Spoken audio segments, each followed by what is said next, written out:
Bom, os Estados Unidos e o Brasil passam pela mesma crise econômica no início deste ano, a alta dos juros.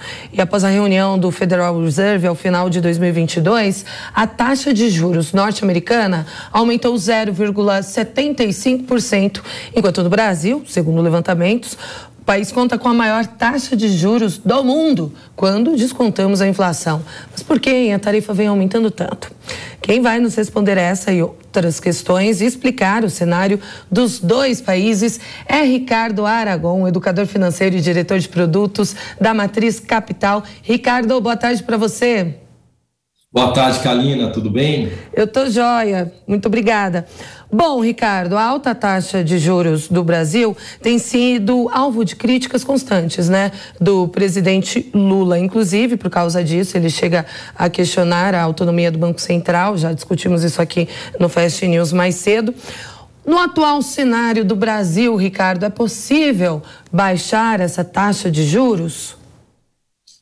Bom, Kalina, se é possível, mas é necessário que primeiro seja apresentado principalmente esse novo arcabouço fiscal, né, que o nosso ministro da Economia, ele disse que, enfim, será antecipado aí para o início de março, né? O mês de março aí traz novidades em relação à política monetária e fiscal do Brasil, né, principalmente na reunião que teremos do Copom aí no final do mês.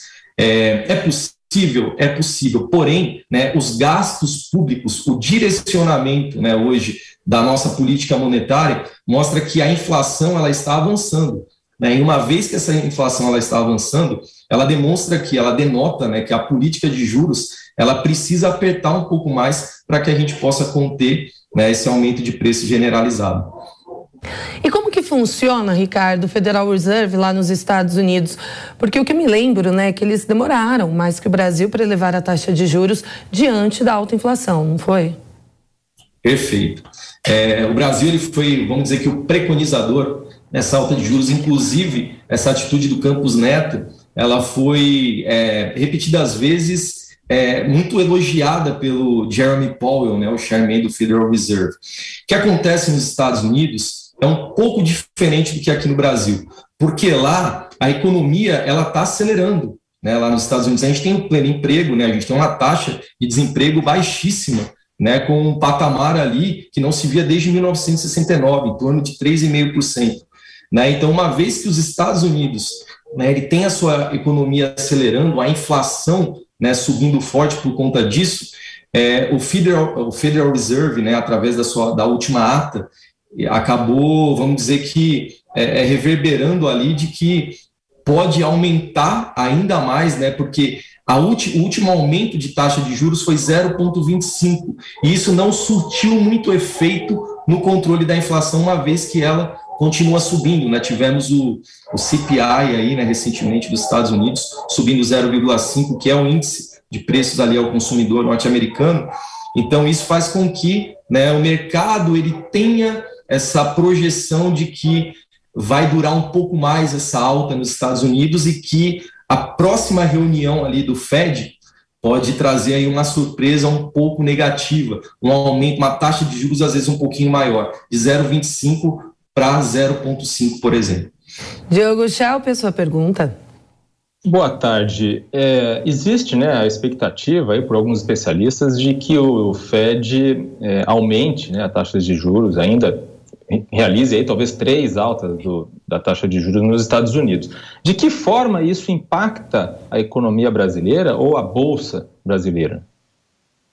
Bom, quando a gente fala principalmente de Bolsa brasileira, sabemos que a taxa nos Estados Unidos acaba sendo vamos dizer que a grande vilã, né? Por quê? Porque há uma expectativa, né, de fuga de dólares, né? Porque uma vez que eu tenho essa taxa de juros aumentando nos Estados Unidos, a atratividade principalmente da renda fixa lá fora, nós sabemos que, por exemplo, né, quando falamos dos treasuries americanos, né, que são os ativos mais procurados no mundo inteiro, né, ali vamos dizer que a renda fixa, né, americana, né, o tesouro americano, ele acaba concentrando 60%, né, por exemplo, dos recursos dos bancos centrais do mundo inteiro.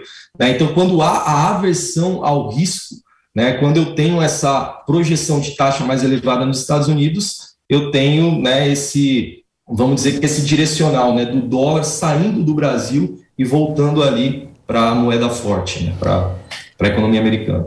Bom, Ricardo, e como que você avalia a atual meta, né, da inflação que está em questionamento? Acredita que ela deve ser alterada? Como deseja, Fernando Haddad? Imagino que não, tá? Inclusive o próprio Campos Neto, né, ele falou sobre isso. Só que é fato, assim, muitas vezes essa cacofonia, né, entre a política monetária e a política fiscal vem, vamos dizer que personalizando a questão da meta da inflação no Campos Neto, que é o presidente do Banco Central, quando a função do Banco Central é seguir a meta da inflação. Né? Então, ele foi muito ali atacado no último Roda Viva, né, que foi transmitido aí para, enfim, né, para o Brasil inteiro, né? Os jornalistas pegaram pesado ali com ele, e ele falava justamente nisso, né, que a função do Banco Central, na verdade, é cumprir a meta, a estabilidade dos preços, né? Então, e no caso também já foi aí muito divulgado que até pelo Campos Neto, que vamos dizer que o aumento dessa meta, né, por exemplo, o Lula chegou a falar em 4,5%, né, o aumento dessa meta de inflação, ela não teria uma repercussão positiva, né, no país. Isso não, vamos dizer que não estancaria, né, o problema que estamos passando monetário nesse momento no país. Agora, Ricardo, para a gente finalizar, especialistas, economistas dizem que a gente já está vivendo uma desaceleração da inflação, correto? Por que a gente não sente isso no bolso ainda? Esses dias eu fui no mercado, 3 sacolinhas, quase R$200, itens básicos, né? Sabão em pó, enfim. Por que a gente não sente isso ainda? Kalina, essa pergunta é extremamente importante, tá? E eu queria colocar aqui, né, que quando a gente fala do IPCA, a gente está falando de um grande pacote de inflações, né? São inflações de vários segmentos. Quando eu falo do segmento de alimentos, por exemplo, né, a inflação de alimentos ela está acima de 12% nos últimos 12 meses.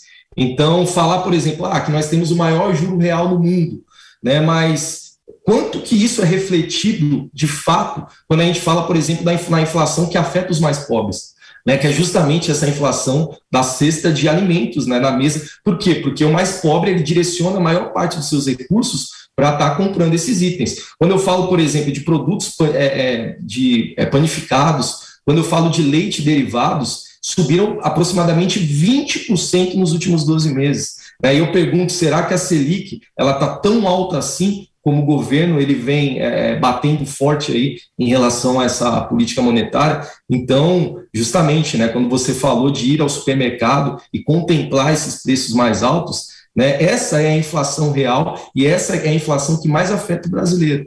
Então, eu achei muito contundente aí o seu questionamento.